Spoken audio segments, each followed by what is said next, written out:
everyone, and welcome to Home Finders, a podcast by Property Finder, where you can get the inside scoop on all things the world of real estate. I'm your host, Scott Bond, and today we are answering a question that we all come to ponder at one point or another. Whether you're new to the UAE or considering moving here, or perhaps you've been here all your life, that age-old question is the property question that we're going to answer today. Should I buy or should I rent? Today, we're going to dive into the advantages and considerations of buying versus renting properties right here in the dynamic UAE real estate market. And to help us make sense of it, we have the wonderful Chris Wallace right here from Mortgage Finder today. Hi, Scott. Chris, as we know, it's a big decision to buy or rent a property, and everybody comes here with that question themselves. Do I buy? Do I rent? How do I time the market? How do I get started? It's the age-old question that everybody's always asking. So my question for you, how do I know what to do when I get here to the UAE? It's a good point. It is a massive question. I'm going through that question myself. Perfect timing for this, Perfect right? timing to be in the building, and thank you for welcoming me into your home. Of course. I think the first thing that people tend to consider or should consider is how long are you looking to be in the area to start with? So I think if you're here for a 2-week stay, it's probably a bit too short a time to look to potentially buy a property. But if you're looking to make a life here, maybe even raise a family, etc., then a buying option becomes a realistic possibility. And renting, I think, is something that gives you flexibility in the short term. So I think how long you're going to be here definitely is something to consider. Buying is an incredibly big decision. Mm-hmm. Renting, as you said, gives us a little bit more of that flexibility. 10-year means a lot because because look, people do come to the UAE for their careers usually. That's usually the reason. And we're hearing from a lot of people these days too that have been here for 7, 8, 9 years that have been renting this entire time, but have kind of finally made this decision to say, I'm going to buy because I'm actually going to be here now. Yeah. Maybe how does that play into it for people as well when they think about, why not get there sooner? I think that's something that we're seeing, a trend that we're seeing, that actually people their horizon here is increasing from traditionally like the 2, 3, 4 year period to that 7 to 10 year period. And I think the moment you're in that scenario, then all of a sudden contemplating how do I invest my money, how do I make most out of my monthly paycheck becomes a real question. When you're here potentially for the long term or anywhere for the long term, I think the idea of putting money into someone else's back pocket is difficult to stomach sometimes. So actually, sometimes, as I said, even the monthly payments on a mortgage, or even if you're looking to buy, can be maybe even cheaper than rent. And that's a good way of building some kind of financial future as well. How much can I afford? Yeah. How much should I be able to put down? How much money do I need to have just to start? Are there some tools that are out there that we can utilize as consumers? There absolutely is. I think if you take a scan at some of them now, you would probably suggest that they're very good, but they do part of the job. Maybe, they answer the affordability question, or maybe they give you a sense of, how much my payments might be, etc. What we'd noticed actually at Property Finder was there wasn't something that did that whole job. So, how all of those kind of factors that are going through your mind and bringing it into one place and answering that question. So there's some good data sources out there that help you understand how the market's changing, how growth is affecting the price of properties, etc. But it's very much reliant on the individual to go out and source those pieces of information. At Property Finder, we've just built a rent versus buy calculator. So for us, it was specifically targeted at helping people answer this question, and therefore it doesn't stop short at helping make a recommendation. Okay, Chris, tell me more about this rent versus buy calculator, because it sounds like something I need to use as I'm thinking about renting, buying, lifestyle decisions, long-term, short-term, the whole thing. What's the data that Property Finder has that allows me to be able to make these informed decisions? Yeah. I'm about to talk to you about something that I'm particularly addicted to at the moment, so strap in for a second. If you imagine maybe the dinner conversations you have with friends or family about this subject, should we do this, should we do that? Have you ever built one of those pros and cons lists before? Of course, all the time. So they work to an extent, but when it comes to the number, it's impossible to actually put something on that piece of paper. So the rent versus buy calculator that we've built is specifically to do that. It brings everything into one space. So it utilizes all the existing data that's available to us, either through Property Finder or other spheres. It utilizes what's going on in the mortgage market. It asks the user to give a sense of how long are we going to be in the area for, and it gives you a recommendation. So it spits out at the end of it, do you know what, based on what you've told us and based on what we know about how property prices may grow or decline in the future, this is what we believe you should do. So it's a one-stop shop. And as I said, it becomes a little bit addictive because you can vary the scenarios. You can talk about a scenario where... So you're telling me you have a fortune teller calculator for me to figure out what I'm going to do for the next 5-10 years of my life? Yeah, I mean, I dare you in 6 weeks from now to tell me that you're not addicted to this calculator as well. It's not quite a magic 8-ball, but it's getting there. And I think it just takes away some of the unknowns that we spoke about earlier. You know, I don't know as a potential buyer what fees go into doing that and what are the processes, but this brings all that together, so you don't have to necessarily worry about doing all your separate research. Yeah, and obviously when people are on Property Finder, they're doing this dreaming. Do I rent? Do I buy?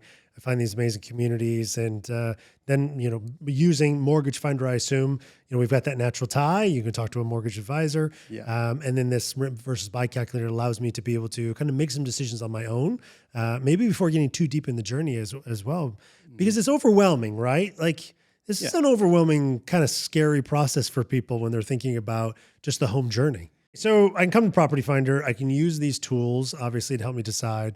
But what are some of the misconceptions that go into this process? Because as we mentioned, it's scary, it's daunting, especially if I've just moved here. But what are those myths that maybe we hear about when it comes to buying or renting in the UAE?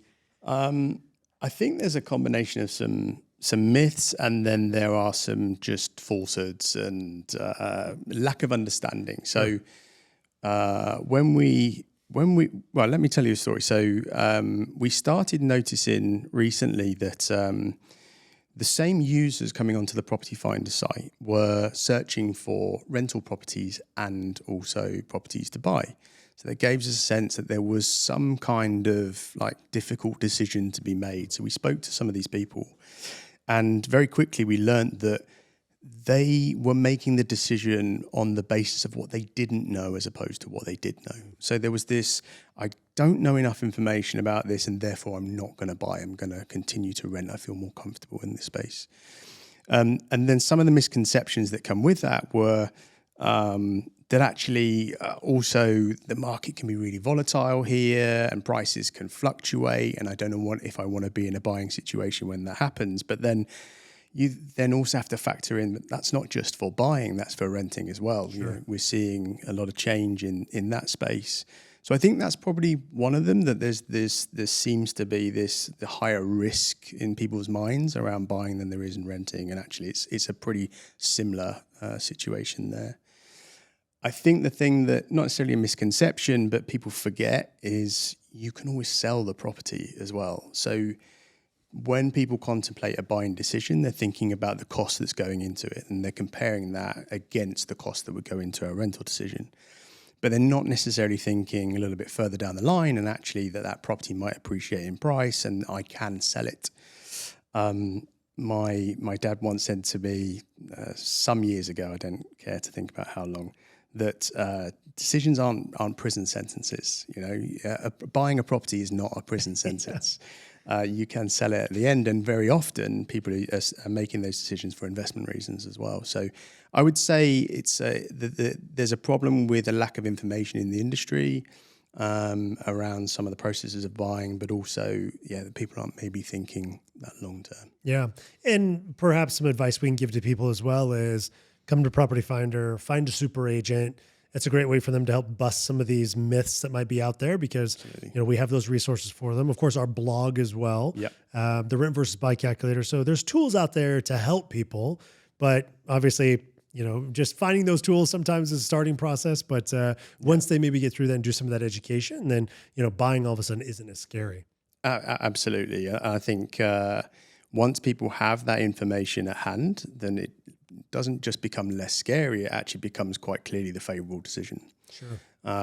Very often we see that actually buying is usually from a long or medium term position a better option. But people are holding themselves back just because they don't quite understand the risk or the process, et cetera, that's associated with it. Yeah. What about this market right now, though? Because we're seeing these records continue to be broken in the UAE, specifically Dubai. Every single month, we're seeing more transactions than ever. We're seeing a higher value of transactions. Does that scare people as well? And maybe how do they kind of get over that when they see these prices that continue to grow? I think so, but I think it goes back to that kind of previous discussion we just had around the misconception is that when they think about buying and the price associated with it, they don't necessarily also see that my rent's going up every month as well. Sure. And I'm pretty sure anyone listening to this will or know someone or themselves that would have had the notice at some point recently. I just got one the other day. Well done. Yeah. Congratulations. Yes, welcome to the club. I felt like I was special. So I got a text, an email, and it was on my door. Wow. So that is service. That's service. So yeah, there is this kind of unknown quantity element to this. So when people are seeing the market fluctuate, I think they need to see both sides of the coin. Obviously, they still need to make a decision that is right for them, but it's very rare that the market fluctuates in such a violent way, only one way. Yeah, it's a really good point. I mean, people have to take into consideration that if prices are going up, it's going up on all sides. Yeah. And like you mentioned earlier, it's an appreciating asset. Yeah. And especially in a market like this, where we've seen prices go 20, 30% year over year, those who bought 3 and 4 years ago are in a really good spot today. Yeah. But obviously, people have to be, in that position to be able to make those decisions. And, everybody's individual decision is their own. Which leads me to my next question, which is about the evolution of the market and kind of what we're seeing when it comes to, buying versus renting, decisions that I have today versus decisions I was thinking about making, maybe 4 or 5 years ago in the UAE. What are some of these trends that you're seeing, and maybe what are the things we should be thinking about as the market keeps evolving? So yeah, a good question. I think for me personally, I see as the expat community continues to grow, they naturally bring in the kind of the processes, the expectations, the experiences that they've had of buying properties where they're from, and I think that tends to rub off onto the banks and lenders that are in the local area. So, everything that you see around you is a culmination of experiences that people have brought into the area. So for me, the big evolutions I think will come in the nature of lending criteria, the digitization of the buying process, and generally I think probably a movement to a more modern way of buying.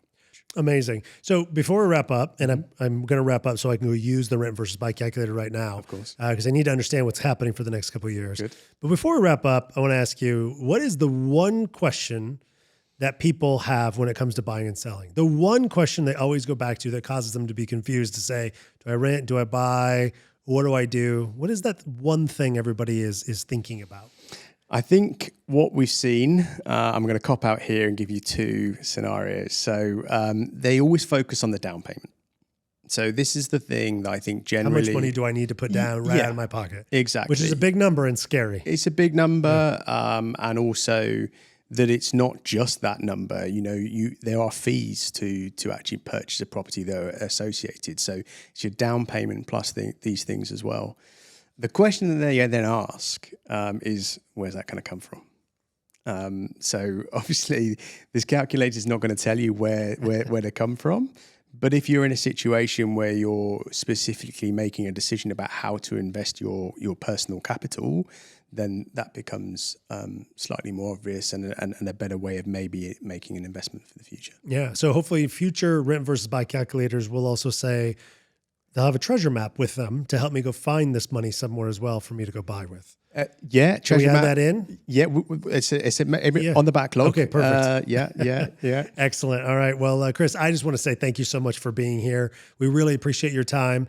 I think we've learned a lot today about, how we ultimately think about our lifestyles, how we think about renting versus buying. We have tools now that people are able to go and understand and go right to Property Finder to make these decisions with. Yeah. And I think it's an interesting trend too, that we're seeing more and more of the expat influence that's driving some of the products and the digitization. But as well, it's also driving this decision of, people buying because they know they're going to be here for the long term, whereas people before kind of said, hey, I'm not sure what my tenure is going to be here. So it's great information for us to learn and understand as we're thinking about going on this daunting but okay journey, because Property Finder has the tools. So I just want to say thank you again for joining me today here, Chris. We learned a lot. No problem. Thank you, Scott. Thank you.